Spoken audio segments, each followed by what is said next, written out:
perfecto. ¿Puedes ver mi pantalla, Jesse? Sí, sí la veo. Ok, perfecto. Vamos a comenzar, Jesse, con este estudio. Vamos a orar para pedirle dirección al Señor y así poder abarcar todo lo que se pueda. Oremos así como estamos. Amado Dios, Señor, gracias te damos, Padre, porque nos dice este hermoso privilegio de estar aquí, Señor, como todos los martes y como todos los jueves, de aprender más de tu palabra, Padre, que tu Espíritu Santo se pueda posar sobre nosotros, que podamos entenderla, Señor, de la misma manera. En el nombre de Jesús, amén y amén. Amén. Bueno, Jesse, como tú estuviste en el... Un segundo.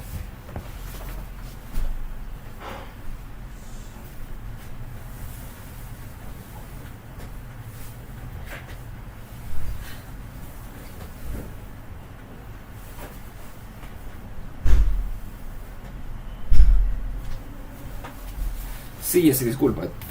Voy a hacer algo. Bien. Como decía, como tú estuviste aquí, ya en el estudio pasado, vimos todo esto, pero vamos a recapitular un poco de lo que vimos. Estuvimos viendo a Francisco Rivera, vimos la vida y obra de este caballero, la, la teología que inventó de la mano con Ignacio de Loyola, que fue su patrocinador en este caso, con el objetivo de erradicar al protestantismo. Vimos que tuvo bastante éxito. Tuvo bastante éxito ya que este hombre hizo unos cambios tremendos.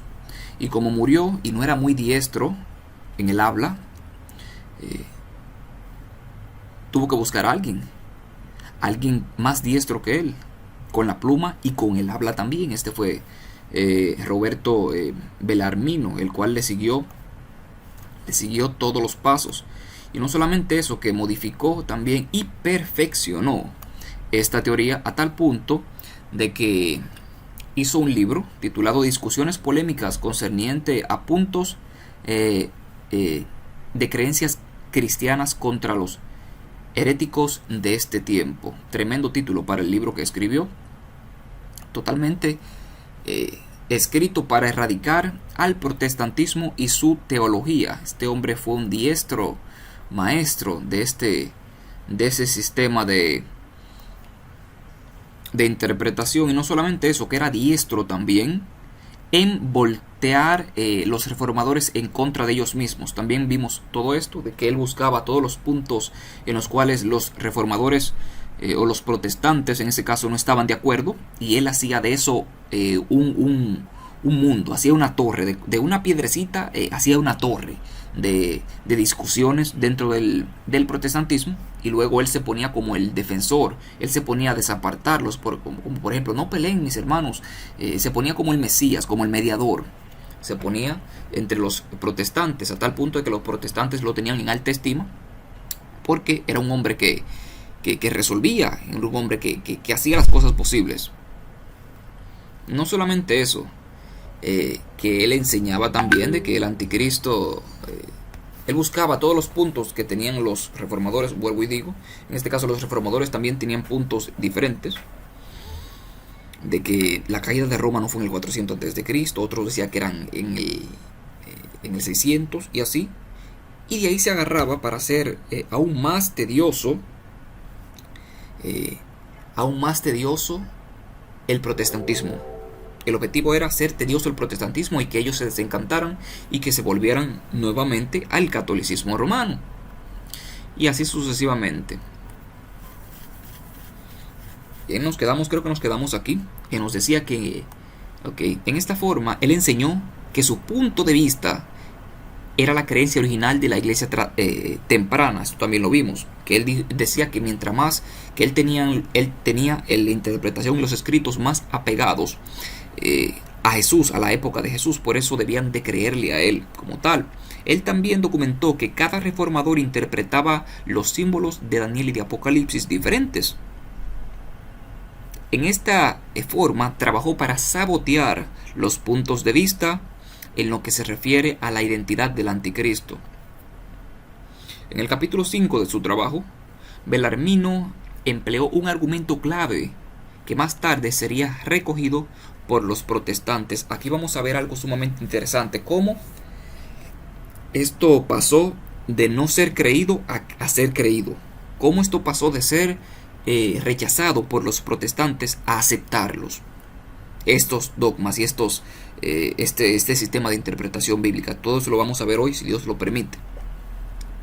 Allí Belarmino reescribió la historia diciendo que el Imperio Romano nunca había sido dividido de acuerdo a las especificaciones de la profecía de Daniel 7, y entonces el anticristo, y por consiguiente la desolación del Imperio Romano debería venir antes del advenimiento del anticristo, y esta desolación no había tomado lugar, y si no había tomado lugar, no había venido. Como adventistas del séptimo día sostenemos que Daniel capítulo 2, Daniel capítulo 7, Daniel capítulo 8 se van complementando. Vemos a Daniel capítulo 2 la estatua de Nabucodonosor con los pies de hierro y los dedos mezclado con barro. Vemos 10 reinos en esos 10 dedos. Roma dividida, Roma papal dividida. Vimos en Daniel capítulo 2, en Daniel capítulo 7, que existen 3 bestias. Existe el cuerno pequeño, el cual tenía 10 cuernos, que significan 10 reyes. Eso lo dice el mismo ángel en la exposición de Daniel capítulo 7. O sea que no es Daniel el que está interpretando la profecía, sino que es el mismo ángel el que se la está interpretando para que no caiga en ningún error. Pero este señor decía que no, que eso no era de esa manera como se estaba interpretando. Es tanto así que el mismo catolicismo hoy afirma de que tampoco es de la misma manera como está escrito en la Biblia, sino que tienen que darle su propia interpretación, y para eso tenemos que ir a los padres apostólicos, a los padres de la iglesia, y así, para poder interpretar la Biblia hasta hoy en día. Más tarde veremos que una multitud de escritores protestantes recogieron este argumento y lo enseñaban como doctrina. O sea, que ya esto se había propagado de una manera tan tremenda que los mismos reformadores dijeron: no, pero como esto se está enseñando en todos los lugares, no nos vamos a quedar atrás y vamos también a enseñarlo para que nuestra teología sea más creíble. Y eso es lo que sucede hoy en día también con el protestantismo. El protestantismo no sabe lo que cree. En cualquier cosa que sucede, de una vez están buscando el anticristo, están buscando la marca de la bestia. Decían que la vacuna era la marca de la bestia. Otros decían que el rapto secreto de la iglesia iba a venir antes o después de la vacuna. Y un sinnúmero de cosas que decían concerniente a esto. Nos sigue diciendo: la esencia del argumento de Belarmino es que el papado no puede ser el anticristo por 3 razones. ¿Cuáles son esas razones por las cuales no puede ser el anticristo? Bueno, que las profecías del anticristo se refieren a un individuo, pero el papa es un sistema. Este era el argumento que utilizaban. El segundo era que el periodo de tiempo tiene que ser literal, pero el papado ha existido por siglos también. Esa es otra de las teorías. Y la tercera es que el anticristo se sentará en el templo de Jerusalén, pero los papas siempre han reinado en Roma. Estos eran los 3 argumentos, y son los mismos argumentos que utilizan el protestantismo hoy en día para defender el catolicismo y para darle peso a la teoría futurista del rapto secreto. Nos sigue diciendo: pero que todo católico piensa que el anticristo será un cierto hombre, pero todos los heréticos piensan que el anticristo es expresamente no un individuo, sino un sistema apóstata que reina sobre toda la iglesia. Eso es lo que creemos nosotros los heréticos, aparentemente. Creemos que el papado o el anticristo es un sistema, no un hombre, por muchísimas características. Sigue diciendo Belarmino que el anticristo solo reinará por 3 años y medio. Esta era la otra teoría que utilizaban también. 3 años y medio literales. Pero el Papa ha reinado espiritualmente en la iglesia por 1500 años. Ni puede nadie ser señalado el anticristo, porque nadie ha reinado exactamente 3 años y medio. Entonces el Papa no es el anticristo, entonces el anticristo no ha venido. Esa era la teoría que utilizaban y que se utiliza hoy en día también. Y el tercero es que el Papa no es el anticristo debido a que de verdad su trono no está en Jerusalén, ni en el templo de Salomón, y porque desde el año 600 ningún pontífice romano ha estado en Jerusalén. Interesantísimas teorías para desviar la mente del pobre protestantismo que se dejó guiar de esta manera. Entonces es claro de que Belarmino aplicó una hermenéutica estricta en sus exposiciones, en su exposición de las profecías de Daniel y Apocalipsis, como también veremos más tarde. Esta hermenéutica literalista fue escogida por los protestantes conservadores que la han llevado a extremos ridículos. Pero ahora nosotros tenemos que volver a nuestro increíble viaje sobre el futurismo. Vamos a ver entonces, ok, eso ya lo vimos. Vamos a ver algo sumamente interesante, algo que da pena, pero a la vez reafirma la palabra del Señor. Y es que el protestantismo absorbió la interpretación hermenéutica del catolicismo, tristemente. Lastimosamente, el catolicismo ideó esto y dio un resultado al 100%. ¿Por qué digo esto? Bueno, como por 200 años después de Rivera y Belarmino, el protestantismo se mantuvo fiel a sus principios proféticos. En verdad, los grandes expositores de la profecía bíblica defendieron el método historicista durante este periodo y a uña y diente. El mismo método historicista que sostenemos los adventistas, que es prácticamente la única denominación, puede que hayan algo otras, pero no se ven prácticamente, que tengan este método historicista hoy en día, tristemente. ¿Que somos mejores los adventistas porque tenemos el método histórico de los protestantes? No, pero sí somos diferentes. Si nos apegamos a nuestras raíces, a las sendas antiguas, no soltamos las sendas antiguas por cualquier viento de doctrina que venga o por cualquier sensacionalismo que exista, sino que nos mantenemos firmes en lo mismo que hemos creído por alrededor de casi 200 años. Pero luego hubo un cambio lento al principio, pero luego con fuerza violenta. O sea, temprano en el siglo XIX, algunos expositores protestantes comenzaron a hacerle avance a Roma. Esto se puede ver más claramente en el movimiento tractorio de Oxford de la Iglesia Anglicana de Inglaterra.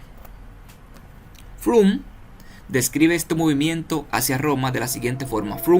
Edwin Froome es un reconocido historiador adventista tremendo. Tiene una serie titulada The Prophetic Faith of Our Fathers, o La fe profética de nuestros padres, que se los recomiendo a cada uno de ustedes para que puedan aprender más de historia y puedan aprender más sobre el protestantismo. Hay otro señor que es tremendo, es considerado como el mejor expositor y escritor de la Reforma. Era un historiador de religión llamado James Atkins Whaley. Él tiene una serie de como 4 o 5 libros titulado The History of Reformation, o la historia de la Reforma, o la historia de la Reformación, si se podría traducir de esa manera. Es un expositor tremendo. En la aplicación de Ellen G. White Writings están sus libros, que los pueden descargar gratuitamente. Son 5 libros, pueden buscarlo en Reference, en la aplicación, ahí le van a aparecer en la parte de abajo, The History of the Church, y así le van a aparecer todos estos libros tremendos de historia que tenemos que estudiar, mis queridos hermanos, para que podamos ver la raíz de las cosas y no solamente veamos las ramas del árbol, para que podamos entender todo. Bien, este historiador llamado Edwin Froome, que es adventista, o era adventista, creo que murió, nos dice que ahora entonces, en el siglo XIX, en Inglaterra, el concepto futurista era otra vez revivido por Samuel Maitland, James Todd, William Burke, John Darby, de los hermanos de Plymouth, y el reconocido John Henry Newman. Todo comenzó con Samuel Maitland, quien en 1826 publicó una serie de panfletos titulados Preguntas. Froome declara que en estos panfletos Maitland desafía de forma militante la entera aplicación del papado romano como símbolo del pequeño cuerno, la cuarta bestia de Daniel, la bestia de Apocalipsis y Babilonia, manteniendo de que un personaje, un consagrado infiel, era el anticristo, y afirmaba que los días proféticos de dominio del anticristo eran sencillamente días literales. O sea que estas personas, estos tremendos reformadores y escritores, comenzaron a adoptar esta posición también. Comenzaron a jugar con el catolicismo hasta que se quemaron. Tristemente se quemaron. Estos puntos de vista de Maitland eran compartidos por James Todd en 1805-1869 y William Burke en 1800-1866. Ambos eran clérigos de la Iglesia de Inglaterra.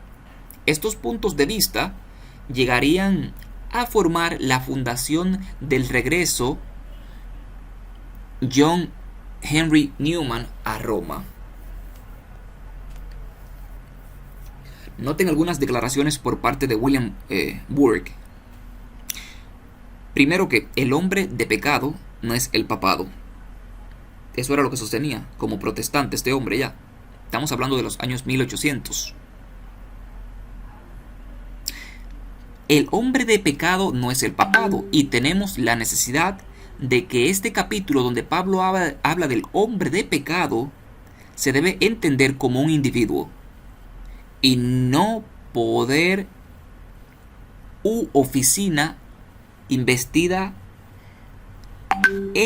por números de papas que son mantenidos por medio de sucesiones. O sea, esto no tiene nada que ver con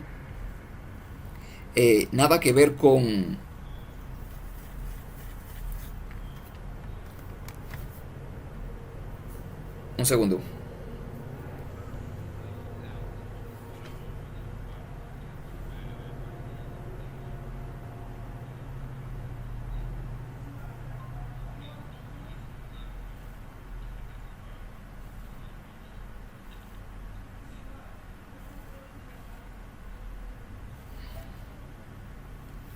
Ok, disculpe, seguimos.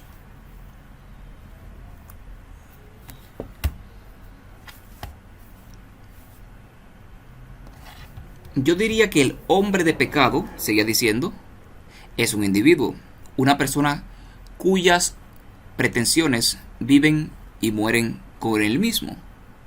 No se le olviden estas palabras, que más tarde será recogida casi palabra por David Hunt. Segundo, la naturaleza de estos mismos actos y pretensiones prueban que el hombre de pecado no es el Papa. James Hunt Todd igualmente negaba que el papado era el anticristo.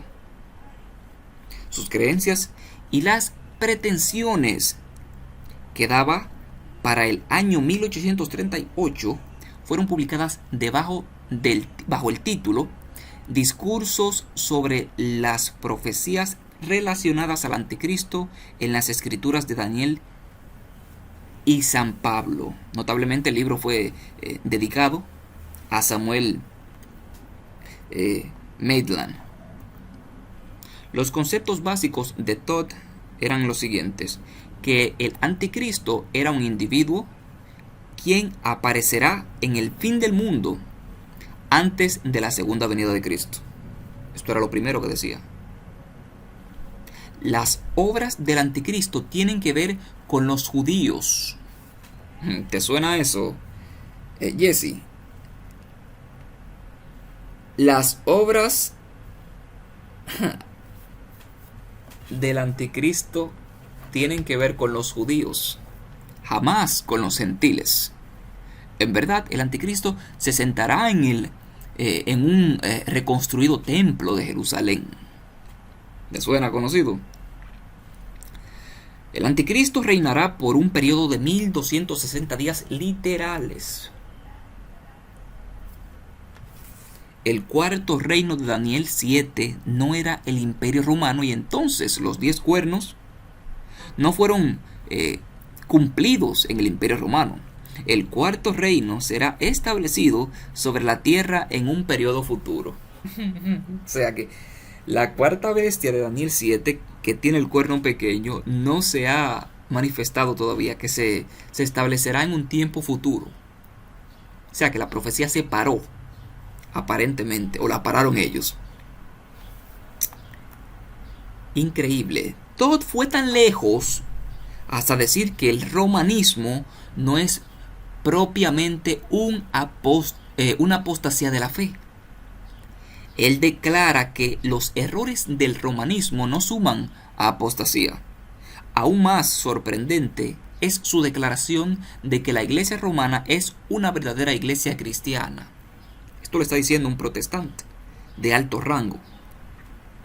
Los protestantes prominentes en la iglesia de Inglaterra estaban ahora empleando el método de interpretación hermenéutica futurista y literalista que habían adquirido de la Sociedad de Jesús, de los jesuitas fundados por el católico Ignacio de Loyola.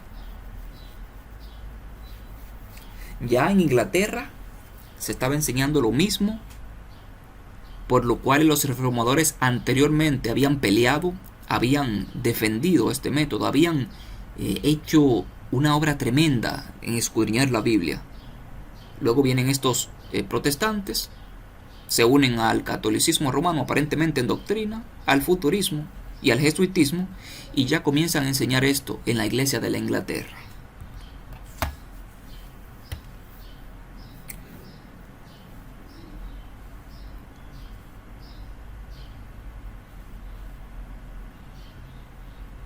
Tremendo, tremendo. ¿Algo que comentar, Jessy? Hasta ahora. Pues mucha historia que a veces ignoramos, ¿no? Exacto, exacto.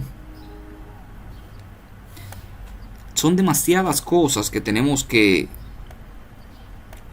aprender, tanto como adventistas y cristianos, de la historia. Hoy en día la historia no se habla de historia prácticamente. No se le da el énfasis a la historia, solamente se creen las cosas así, de una manera arbitraria. No se investiga nada, no se le da profundidad a las cosas, y tristemente por eso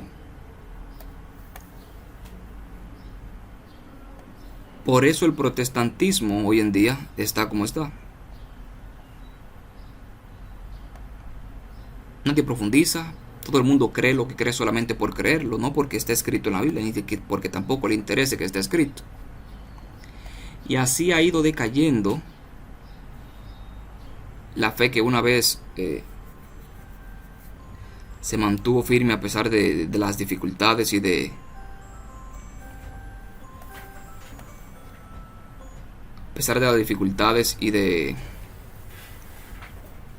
todo lo que ha sucedido. Quiero que sigamos analizando algo.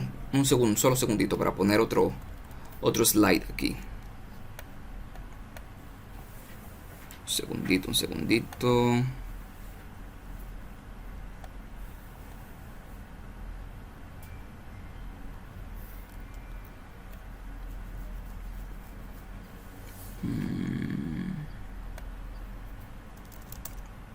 ¿Tú has estudiado alguna vez historia de la cristiandad, Jessy?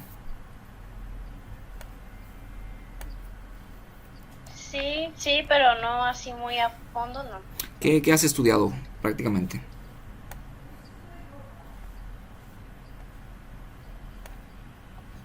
que te acuerdes, ¿qué has estudiado más o menos de la historia del cristianismo?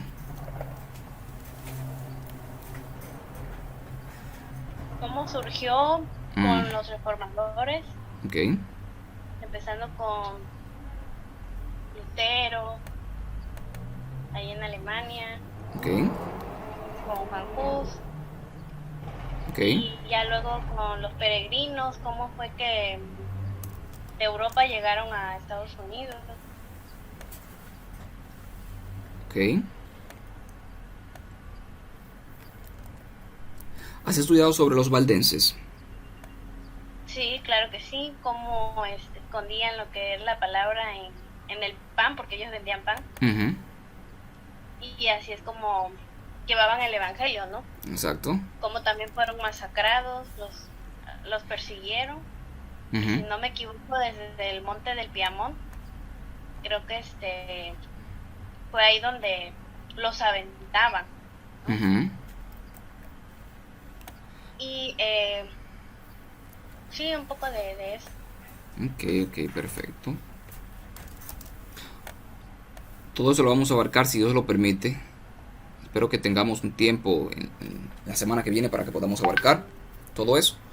Y así sigamos creciendo en cuanto a conocimiento bíblico. A ver que tengo esto aquí. Perfecto. ¿Puedes ver mi pantalla? Sí, se la puedo ver. Ok, perfecto. Vamos a continuar. Vamos a continuar. ¿Alguna pregunta hasta ahora de lo que hemos estado desglosando? ¿Alguna inquietud? ¿Alguna duda?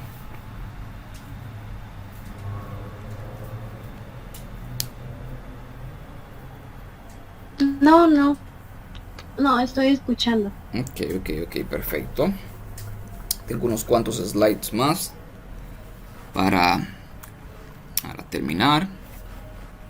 Nos sigue diciendo que los protestantes prominentes en la iglesia de Inglaterra estaban ahora empleando el método de interpretación hermenéutica futurista y literalista que habían adquirido de la Sociedad de Jesús, de los jesuitas fundadores, por el católico Ignacio de Loyola. No hay que maravillarse de que ya no detectaban el papado como el anticristo predicho en las profecías bíblicas, claro, porque si adoptaban el mismo método que utilizó Francisco Rivera, el cual adoptó Belarmino y el cual adoptaron estos reformadores, ¿cómo las personas ya iban a comprender quién era el anticristo? O quién era el papado, no iban a entender nada. Y es lo mismo que sucede hoy en día. Nadie sabe quién es el papado. Tú le preguntas a la cristiandad, no, es un hombre que se va a sentar por ahí, por Jerusalén, en el tiempo del fin. Terrible, terrible, terrible. Los conceptos de Todd y Burke eran los fundamentos de lo que llegó a conocerse como el movimiento tractario de Oxford. Para hacer una larga historia corta, este movimiento en la Iglesia de Inglaterra duró de 1833 a 1845. No pasen por alto las fechas, nos dice este estudio aquí. 1883 y 1845, alrededor de 12 años. 12 años. Durante este idéntico tiempo,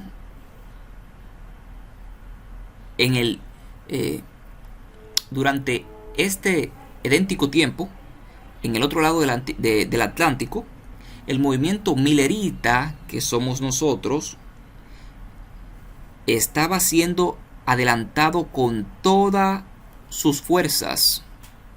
Miller comenzó a predicar esto en 1840, prácticamente. Este movimiento, déjame dar un poco más para atrás, duró de 1833 a 1835. Miller comenzó a estudiar en este lapso de tiempo, aparentemente también. Por eso creo que nos dice aquí que no descuidemos las fechas. Los milleritas estaban siendo adelantados con todas sus fuerzas. Durante este periodo, en una serie de 90 panfletos llamados Tratados de los Tiempos, fueron preparados con el propósito de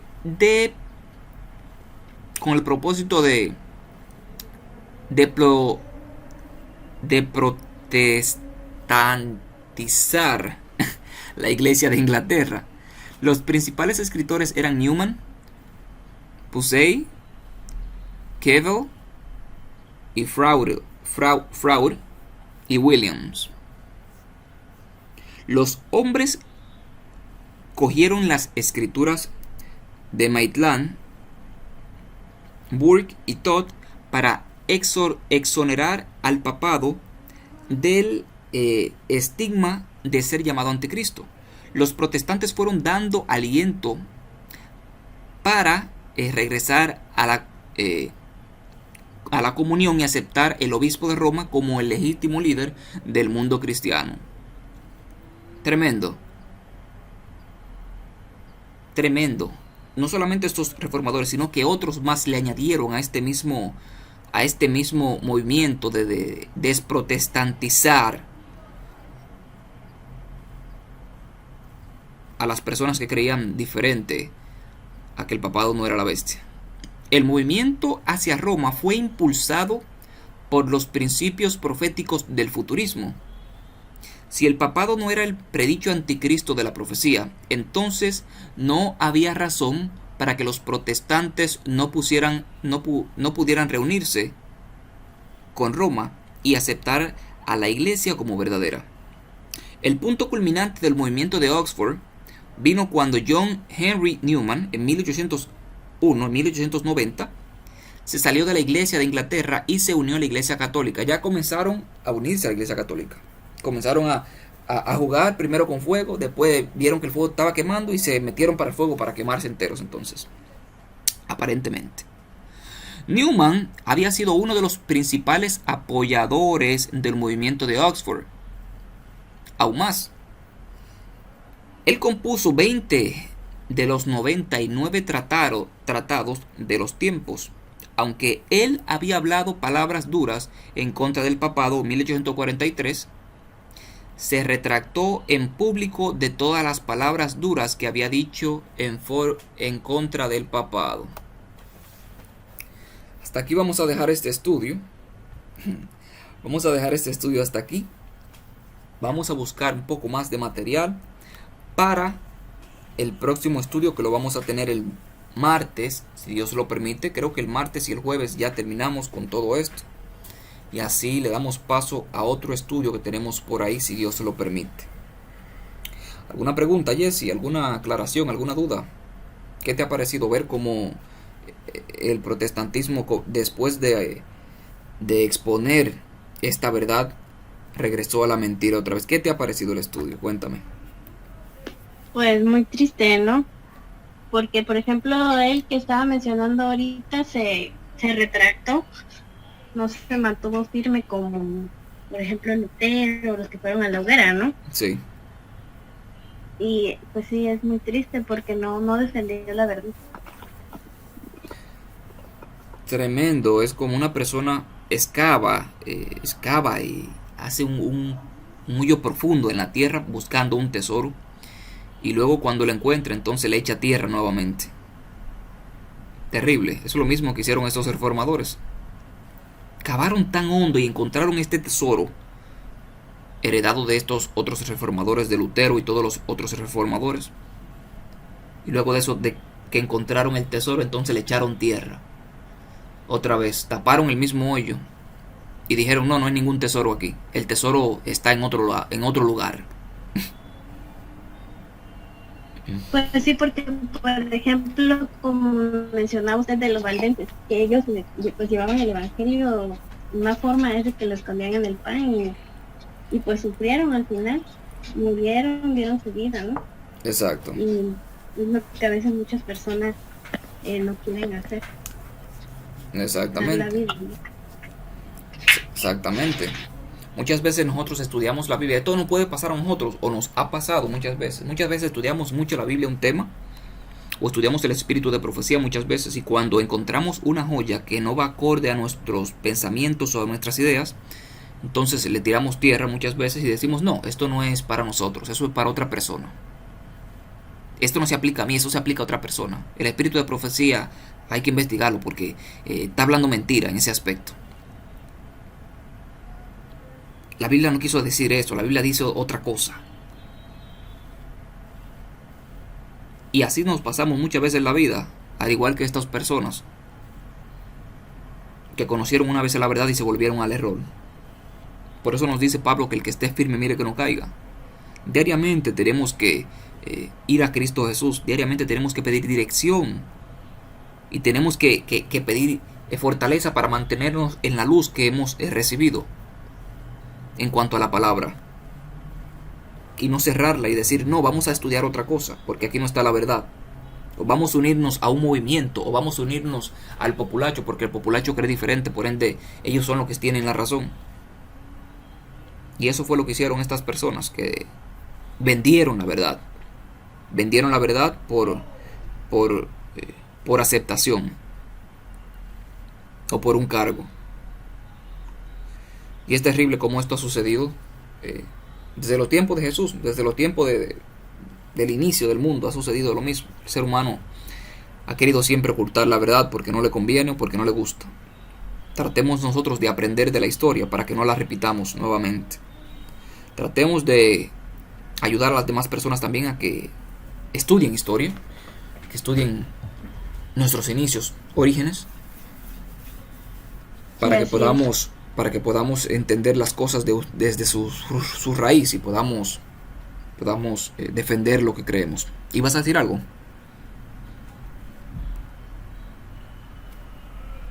No, sí, digo que sí, así es lo que se está diciendo.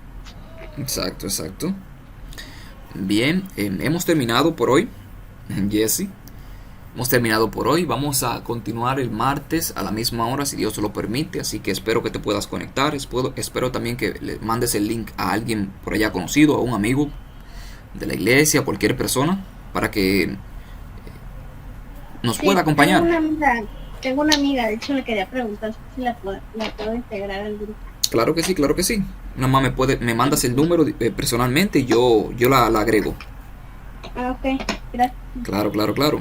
Entonces vamos a orar, Jesse, así como estamos, para darle por concluido este estudio. Oremos. Amado Dios, Señor, gracias Padre, te damos por lo bueno y lo maravilloso que eres. Señor, gracias porque nos das la historia, Señor, para que podamos conocerla, para que podamos conocer los orígenes de las cosas y para que no las repitamos nuevamente, Padre. Ayuda a Jessie, ayuda a la amiga que se va a incluir al estudio. Te pido también por cada una de las personas que van a ver este video, las personas que están a través de Facebook Live. Ayúdalos, Señor, y que ellos puedan compartir este material valioso, Padre. Que podamos, Señor, seguir creciendo en conocimiento y nos podamos seguir acercando a ti, Señor, a través de tu palabra. Gracias, Padre, te damos por todo en el nombre de Jesús. Amén y amén. Amén, Jesse. Nada, pasa buenas noches y el Señor te bendiga, Jesse. Y espero que nos podamos conectar el martes si Dios lo permite. Así que ya tú sabes, pasa buenas noches y que el Señor te bendiga. Igualmente. Adiós. Amén.